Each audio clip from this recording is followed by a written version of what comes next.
একটি বাকযন্ত্রের একটি রেখা, একটি চিহ্ন।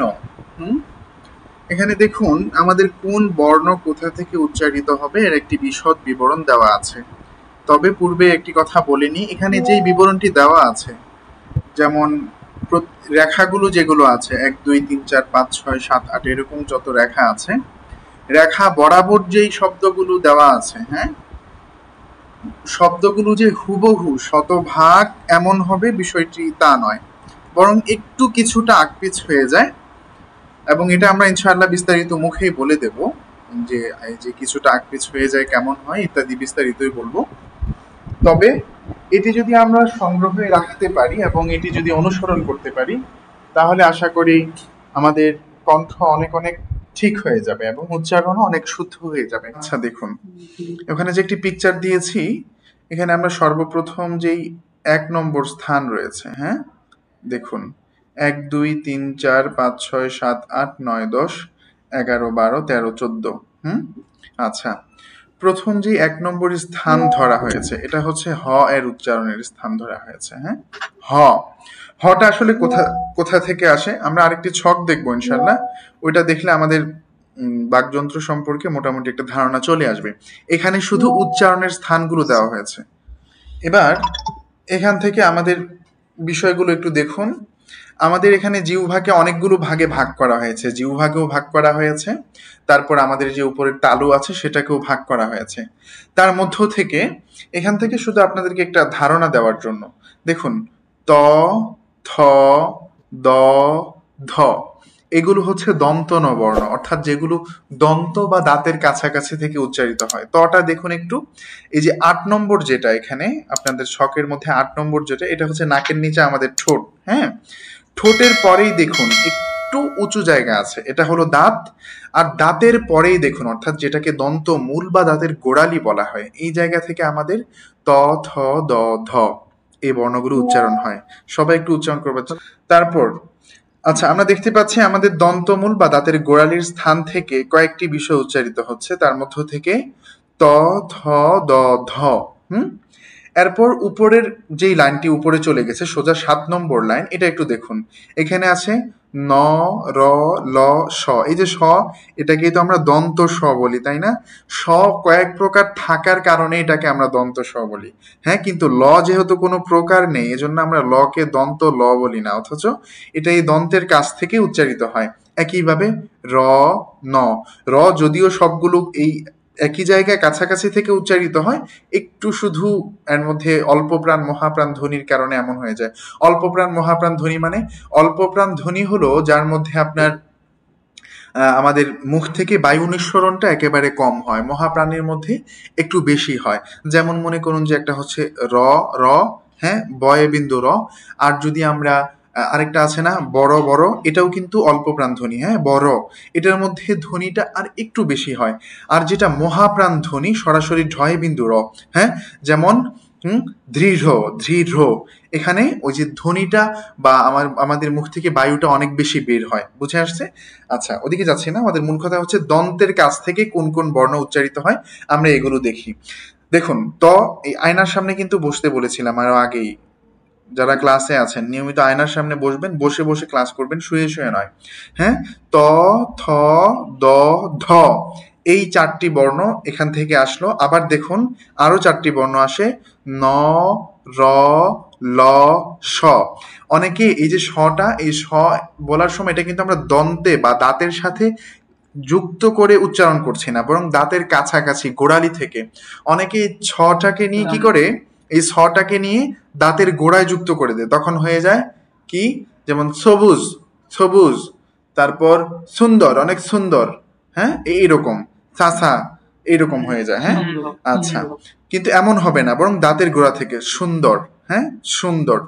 আচ্ছা, এবার দেখুন আমাদের এখানে এই উপরের অংশটুকুকে যে কয়েকটা ভাগে ভাগ করা হয়েছে। হ্যাঁ, এখানে আমরা দেখতে পাচ্ছি মোট 8টা ভাগ আছে শুধু উপরের তালুতে।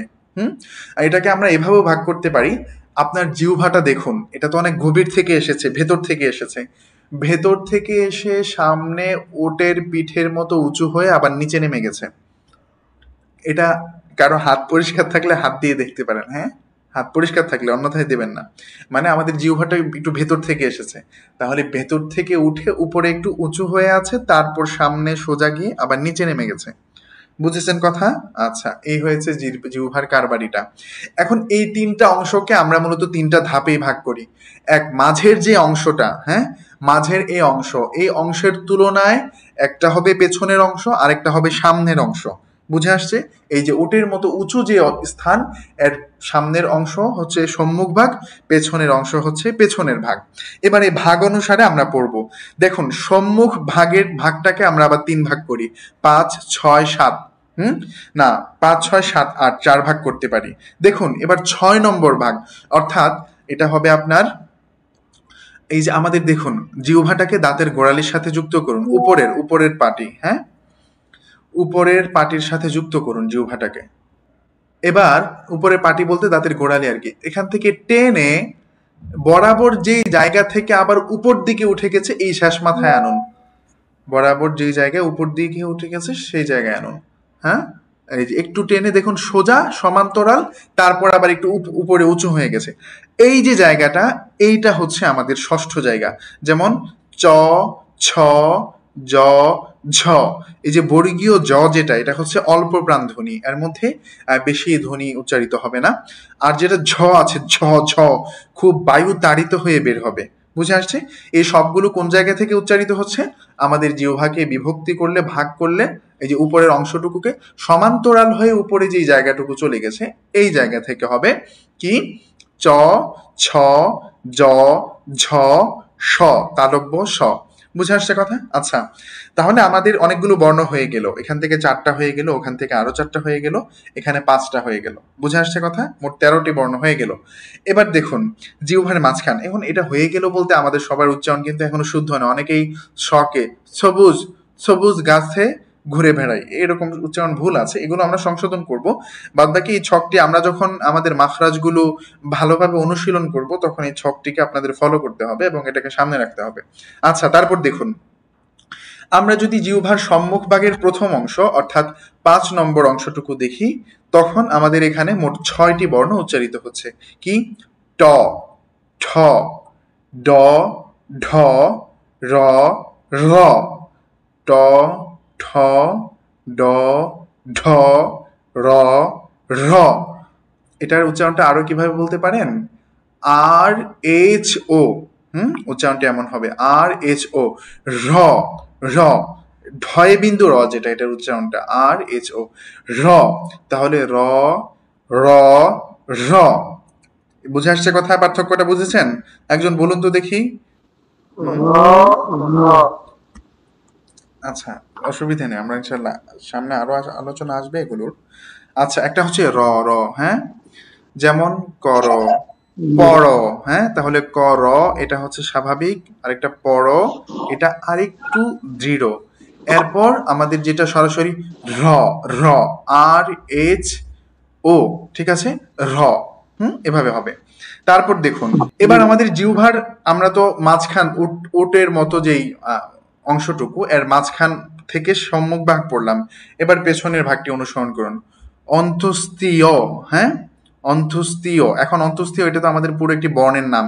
বর্ণটা আমরা কিভাবে উচ্চারণ করব? যেমন ধরুন ইয়ং, ইয়ং, হ্যাঁ, তারপর ইয়ার আহমদ, ইয়ার, ইয়ার, ইয়ার, হ্যাঁ, প্রিয়া, প্রিয়া, হ্যাঁ, প্রিয়, প্রিয়।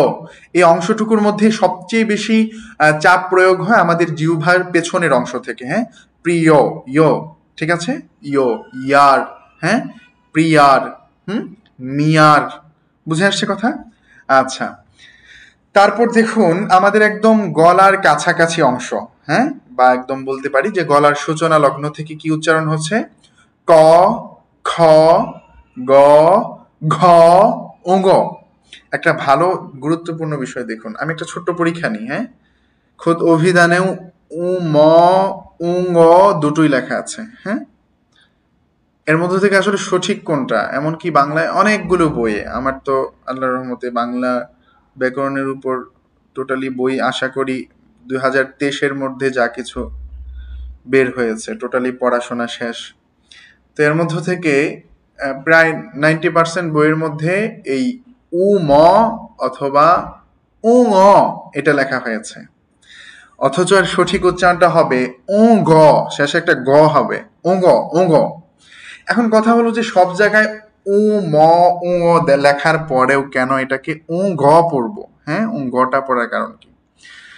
এর কারণ হলো যে এই যে আমরা যে উ পড়ি, উ যখন পড়ি তখন এটা আমাদের মুখের কোথাও বাধা প্রাপ্ত হয় না, ঠিক আছে? উ উ ম পড়লে এটি আমাদের মুখের কোথাও বাধাপ্রাপ্ত হয় না।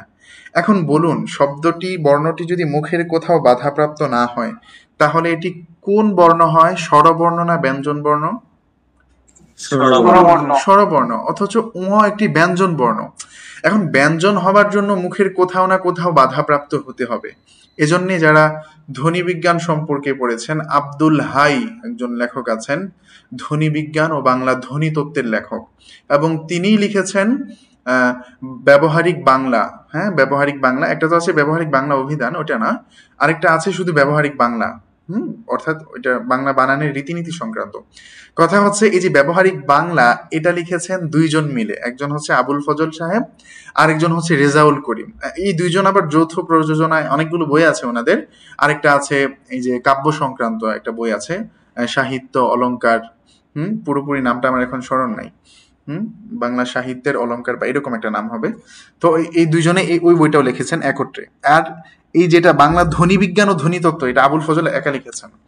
তো উনি এখানে একটা বিশদ আলোচনা করেছেন এই যে উঁ বর্ণটি নিয়ে। তিনি একটা কারণ উল্লেখ করেছেন, আমরা যদি উঁ বলি তাহলে এটা আসলে স্বর ব্যঞ্জন বর্ণের মধ্যে আমরা এটাকে রাখতেই পারি না, কারণ উঁ এটি এমন একটি ধ্বনি হয়ে বের হয়, যেমন এর মধ্যে আমি করছি আর নাসিক্য ধ্বনি দিয়ে এটাকে বের করে ফেলছি, অর্থাৎ এখানে না জিহ্বার কোনো কাজ থাকছে, না আমাদের দাঁতের, না অন্য কোনো কিছুর কাজ থাকতে, কোনো কিছুর কাজ থাকছে না। তাহলে এটাকে যদি ব্যঞ্জন বানাতে হয় তাহলে এর মধ্যে আমাদের অবশ্যই জিহ্বার এবং অথবা মুখের কোনো না কোনো একটি প্রয়োগ করতে হবে এবং মুখের কোথাও না কোথাও বাধাগ্রস্ত করতে হবে।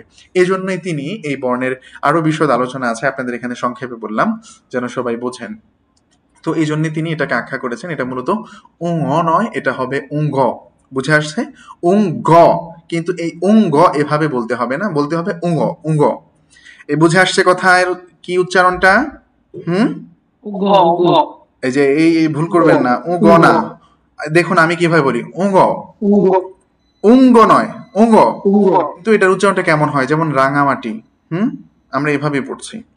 তারপর আচ্ছা দেখুন, তাহলে ক খ গ ঘ, গ হচ্ছে অল্প প্রাণ, ঘ মহাপ্রাণ হয়ে বের হচ্ছে, গ ঘ। তাহলে ক খ গ ঘ উঙ্গ। বুঝে আসছে কথা? এবার আমাদের ঠোঁটের কিছু কাজ আছে। ঠোঁটের কাজটি কি? এটা 9 নম্বরে দেখুন, প ফ ব ভ ম। কি বললাম? প ফ ব ভ ম, ঠিক আছে? অনেকে কি করে এই যে ব ভ এর উচ্চারণটা কিন্তু মোটামুটি পারে। তাহলে কি দেখা গেল আমাদের এখানে?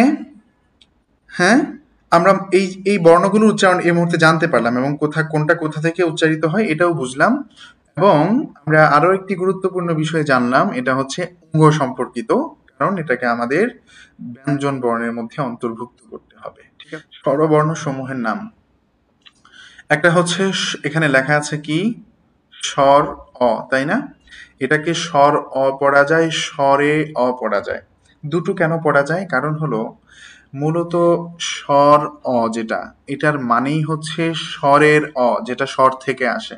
বুঝে আসছে? আপনারা জানেন একটা বিষয়, বাংলায় যে সমাস সাধিত হয়, সমাস গঠিত হয় যেখানে, সেখানে একটা র এর অর্থ পাওয়া যায়। যেমন বাংলাদেশ ব্যাংক, চাহিবা মাত্র ইহার বাহককে 100 টাকা দিতে বাধ্য থাকিবে। বাংলাদেশ ব্যাংক, এই দুটোর মাঝে বাংলাদেশ ব্যাংক, এটা কেমন কথা? এটা কিন্তু কথা হলো না, মূলত কথা হলো বাংলাদেশের ব্যাংক, তাই না? তারপর মনে করেন যে স্বাধীনতা আন্দোলন, স্বাধীনতা আন্দোলন, এটা কেমন কথা? হওয়া উচিত স্বাধীনতার আন্দোলন, তাই না? অথচ স্বাধীনতা আন্দোলন হচ্ছে। তো এই যে স্বাধীনতা আন্দোলন, এর মাঝে একটা র লুকিয়ে আছে, অর্থাৎ স্বাধীনতার আন্দোলন। এজন্যে এই যে স্বর অ এখানে যেটা দেওয়া আছে, এর মানে হচ্ছে স্বরের অ, ঠিক আছে? যে অটা স্বর থেকে আসে, এটাকে যদি আমরা বলি স্বরে অ, হ্যাঁ, অর্থাৎ স্বরে অ, স্বরের মধ্যে যে অ থাকে, একই কথা, স্বর থেকে যেটা আসে। বুঝে আসছে কথা? তাহলে স্বর অ বললেও ঠিক আছে, স্বরে অ বললেও ঠিক আছে। বুঝে আসছে কথা? তারপর দেখুন স্বরে আ বা স্বর আ, একই কথা, স্বরে আ। তারপর এটার উচ্চারণটা আমি ওইদিন বলেছিলাম, RHO, র, হ্যাঁ, র, রস্বই। এটা হলো দীর্ঘই। এটা হলো হ্রস্বউ। একজন বলুন তো, হ্রস্বই দীর্ঘই, হ্রস্বউ দীর্ঘউ। আচ্ছা, পরেরটা হলো রি। এটার উচ্চারণটা ইংরেজিতে দেওয়া আছে, RHI, রি। আর এটা হলো সরাসরি এ, হ্যাঁ, এটা হলো ওই, হুম, এটা হলো ওই, এটা হচ্ছে ও, ওই, ও, আর এটা হচ্ছে ও। এই যে নামগুলো পড়লাম এগুলো হচ্ছে আমাদের স্বরবর্ণ সমূহের নাম, ঠিক আছে? আচ্ছা, এবার দেখুন ব্যঞ্জন বর্ণের নাম। আচ্ছা, এর আগে একটা কথা আমি গতকালই বলে দিয়েছি, এই যে ক এরপর একটা অধ্বনি থাকে, খ এরপর একটা অধ্বনি থাকে, এটাই বলা হয়েছে। এখানে একটি গুরুত্বপূর্ণ তথ্য বলে রাখি, প্রতিটি ব্যঞ্জন বর্ণের সঙ্গে কিন্তু অ, অ অর্থাৎ স্বরে অ উচ্চ থাকে, এটাই। যেমন ক, খ, গ, ঘ। বুঝে আসছে কথা? আচ্ছা, এবার দেখুন উঙ, এই যে এখানেও দেওয়া হয়েছে উঙ, এটি শুদ্ধ হবে না, এটা সংশোধন করতে হবে উঙ, ঠিক আছে? তারপর এটা এই যে ইয়, হ্যাঁ, ইয়, তারপর আরেকটা আছে না, বিশেষ করে যে ইয়, উঙ, এই দুটো নামের মধ্যে আমাদের সবচেয়ে বেশি ভুল হয়, বা ইয় নামটা অনেকে হয়তো ভুলেই যায়। এই ইয় ভুলে যায়। তারপর হচ্ছে এই যে খণ্ডত, এই অনুস্বার বিসর্গ, এটাকে অনুস্বার অনুস্বর দুটোই বলা যায়, বিসর্গ, এই নামগুলো আমাদের মনে থাকে না সাধারণত, এটা ভালো করে লক্ষ্য রাখবো। তাহলে উঙ, ইয়, মূর্ধন্য ন, এই যে মূর্ধন্য ন, মূর্ধন্য স, মূর্ধন্য স ঠিক করে বললেও এই মূর্ধন্য এরপর ন বলে না, এটাকে বলে, এটা কি, এটা হচ্ছে মূর্ধন্য, এটা কি দন্তন্য, এভাবে নয়, বরং মূর্ধন্য ন এটা বলতে হবে, পুরো পুরো নামটা বলতে হবে, হ্যাঁ, মূর্ধন্য ন। আর এটা হচ্ছে দন্ত ন। বুঝে আসছে? আচ্ছা, তারপর হচ্ছে ব। এই বকে বলা হয় অন্তঃস্থ ব, ঠিক আছে? এখন অন্তঃস্থ ব কেন বলা হয়, আর এটার প্রয়োজনীয়তাটা কি আসলে? অন্তঃস্থ ব এর তেমন কোনো প্রয়োজন নেই, নাম অনুসারে এটাকে আমরা ব্যবহার করতে পারি। এর প্রয়োজন নেই এটা কেন বললাম, কারণ হলো আমাদের যেমন স এবং দন্ত স, মূর্ধন্য স, মানে সই আছে কয়েক প্রকার, হ্যাঁ, এজন্য মূলত আমাদের কি বলা হয় এটাকে, এই প্রতিটা নাম আলাদা আলাদা নিতে হয়। কিন্তু ব এখানে অন্তস্থ ভ, ব যেহেতু আর নেই, আরেকটা আছে বড় ভ, দুটোকে ছোট ব বড় ভ হিসেবে পরিচিত, এই জন্য এটা অত গুরুত্বপূর্ণ নয়। আচ্ছা, আরেকটা হচ্ছে অন্তঃস্থ জ, এটাকে অন্তঃস্থীয় জ বলা হয়, অসুবিধে নেই। আরেকটা হচ্ছে র, এটাকে বলা হয় বয়বিন্দু র, আর এটা হয় তালব্য স, আর এটা হচ্ছে মূর্ধন্য স, দন্ত স। এগুলোকে অনেকে বলে কি যেন বলে, মুদ্রান্য স, মদিনার স, এগুলো ভুল। মদিনার স আবার কি, মূর্ধা থেকে আসে, এজন্য বলা হয় মূর্ধন্য স। আর এটা হলো দন্ত স। আর এটা কি, ঢয় বিন্দু র, আর একটা ঢয় বিন্দু র। বুঝে আসছে? এই দুটোর উচ্চারণ আমি আগে বলেছি, একটা হচ্ছে র স্বাভাবিকভাবে, হ্যাঁ, ওই আমাদের উচ্চারণের 7 নম্বর জায়গা থেকে আসে, 7 নম্বর না 6 নম্বর জায়গা থেকে আসে ওই ছকের। আর আরেকটা হলো এই যে কাছাকাছি জায়গা থেকে, এখান থেকেই, ওই আগেই বলেছি ছকের পুরোপুরি শতভাগ মিলবে না, একটু এপাশ ওপাশ হবে। র, হ্যাঁ, এটার মধ্যে তেমন বায়ু নেই। আর র যেটা, এটার মধ্যে বায়ু আছে, মহাপ্রাণ ধ্বনি আর কি, হ্যাঁ, RHO, র। বুঝে আসছে কথা?